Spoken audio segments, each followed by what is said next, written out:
It was an ordinary morning outside the grand gates of a historic palace, where a royal guard stood tall, his stoic presence a symbol of unwavering duty. Tourists passed by, snapping photos, marveling at the grandeur, and trying to get a reaction from the unflinching guard. But then something extraordinary happened. A little black girl, no older than 6, appeared, her tiny frame wrapped in cozy pajamas that seemed almost out of place amidst the royal splendor. Her hair was neatly braided, and her wide, curious eyes sparkled with a mix of innocence and determination. She walked right up to the guard, her small footsteps echoing across the cobblestones. The crowd watched in hushed fascination, unsure what would happen next. She tilted her head back, her voice clear and sweet, as she spoke a few words to the guard.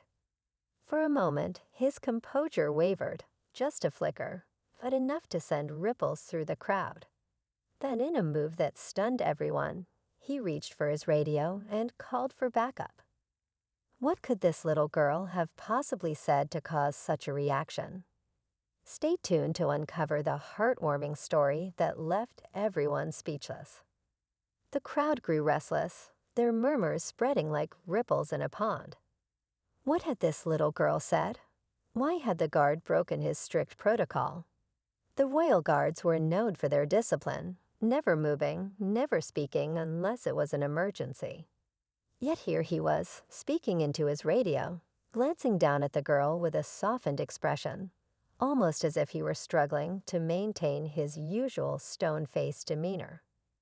The little girl, oblivious to the tension she had stirred, stood calmly, clutching a small, well-loved teddy bear in one hand. Her pajamas, patterned with colorful stars, were slightly wrinkled, hinting that she'd been in a hurry to get here. But why? Who was she, and what had brought her to the palace gates at this early hour? A second guard appeared, stepping briskly toward the first. They exchanged a few quiet words, their expressions unreadable, before the second guard knelt to the girl's level. His tone was gentle but serious as he spoke to her, though the crowd couldn't hear his words. Whatever was happening, it was clear this wasn't a simple child's game. The air felt charged with mystery, and the onlookers leaned in, desperate to know what would happen next. The little girl's lips moved as she responded to the second guard, her words inaudible to the crowd, but clearly carrying weight. Her face was earnest, her expression far too serious for someone her age. The second guard listened intently, nodding occasionally, his features softening with what seemed like understanding or concern. The first guard remained at attention, his hand hovering near his radio, as though prepared for further action. In the crowd, whispers turned to speculation. Some wondered if the girl had lost her parents. Others suggested she might have wandered from a nearby hotel. But why would the guards treat such a situation with such gravity? Most lost children were quickly escorted to safety without this level of intensity. Whatever she'd said wasn't ordinary. A woman in the crowd, a young mother herself, watched with a frown of concern. "She's so brave," she murmured to her husband. "But why isn't anyone coming for her?" Meanwhile, the second guard gently asked the girl another question. She nodded quickly and pointed toward the palace gates, her voice rising just enough to hint at urgency. The guards exchanged another look, this time one of unspoken agreement, and the second guard motioned for someone inside. The tension grew as everyone realized this was no simple misunderstanding. Something important was unfolding before their eyes. As the palace gates creaked open slightly, the crowd instinctively leaned closer, straining to see what was happening. From inside, another figure emerged, a man in an official uniform, his expression calm but alert. He approached the guards, who quickly filled him in on the situation. The little girl remained where she was, clutching her teddy bear tightly, her gaze never wavering from the man in charge. Whatever she had come to say, she wasn't giving up until someone listened. The tension in the air was almost unbearable. The onlookers whispered among themselves, their theories growing wilder by the minute. Some thought the girl might have an important message for the royal family. Others wondered if she had seen something, or someone, that led her here. But one thing was clear. This wasn't just about a lost child. The official crouched down to speak to the girl directly, his voice low and steady. She spoke again, her tone urgent, her words quick and deliberate. For a moment, the man's eyes widened, and he glanced back at the guards, nodding firmly. He turned toward the gates and signaled for more movement inside. The crowd held its breath as two more guards appeared, their presence adding to the growing sense of importance. The little girl was no longer just a curious figure in pajamas. She was the center of a mystery that was about to reach its peak. The atmosphere around the palace gates grew heavier as the second set of guards moved with purpose. One of them leaned down, speaking quietly into a smaller piece before disappearing back through the gates. The official stayed with the little girl, asking a few more questions, but this time his expression grew more serious with every word she spoke. The crowd was completely silent now, caught in the grip of the growing mystery. Then something unexpected happened. The girl pointed not toward the palace, but back toward the street she'd come from. Her small hand gestured urgently, her voice rising slightly. The official glanced in the direction she was pointing, his brows knitting together in concern. He signaled one of the remaining guards, who immediately began scanning the crowd, his eyes sharp and searching.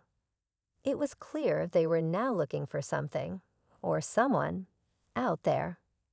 The crowd began to shift uneasily, exchanging nervous glances. Was someone following the girl? Had she come here for protection? The thought sent a ripple of unease through the onlookers.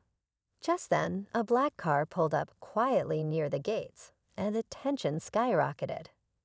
Whoever stepped out of that car could change everything. What was happening? And why was this little girl at the center of it all? The black car door opened slowly, and a woman stepped out, dressed in formal attire, her face a mix of worry and determination. The little girl's eyes lit up when she saw her, and she called out, "Auntie." The crowd collectively exhaled, relieved to see someone connected to the child. But the moment was far from over. The woman rushed to the little girl, kneeling to pull her into a protective hug. "Are you okay?" she asked softly, brushing the girl's hair back.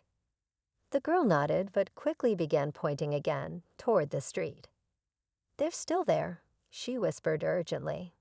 The woman's expression hardened as she turned to the official and explained in hushed tones that the girl had overheard a dangerous conversation nearby.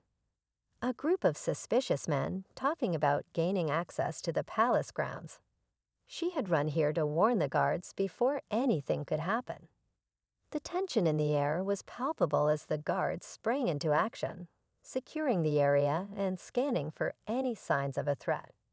Just when it seemed the danger had passed, a loud commotion erupted down the street. The guards moved swiftly, and moments later, two men were apprehended, their car filled with suspicious items. As the crowd applauded the bravery of the little girl, the woman thanked the guards, tears in her eyes. But just as they were preparing to leave, the little girl tugged at her aunt's sleeve. "I didn't just hear them talking," she said quietly, holding up her teddy bear. "I recorded it." Inside the bear, a small hidden device revealed the truth. The girl's quick thinking had provided crucial evidence. The crowd gasped, and the guards exchanged impressed glances, realizing this small hero had saved the day in more ways than one. As the guards secured the evidence from the little girl's teddy bear, the realization of her courage sank in. The official knelt beside her, a rare smile breaking through his serious demeanor. "You've helped us more than you know," he said, his voice warm. The little girl beamed, clutching her teddy tightly while her aunt hugged her close, proud and relieved. The crowd erupted into cheers, their earlier tension melting into admiration for the child who had saved the day. Some clapped, others wiped away tears, moved by her bravery and quick thinking. The guards escorted the girl and her aunt toward the palace gates, where they were invited inside to ensure their safety and give their statement. For the little girl, stepping through those grand gates felt like a moment out of a fairy tale, but she knew she wasn't the princess. She was the hero. Later, as they walked back out into the sunshine, the little girl looked up at her aunt. "I just wanted to make sure everyone was safe," she said simply. Her words carried a weight far beyond her years. The crowd parted to let them through, watching with admiration as the young girl and her aunt disappeared into the city, leaving behind a story no one would ever forget.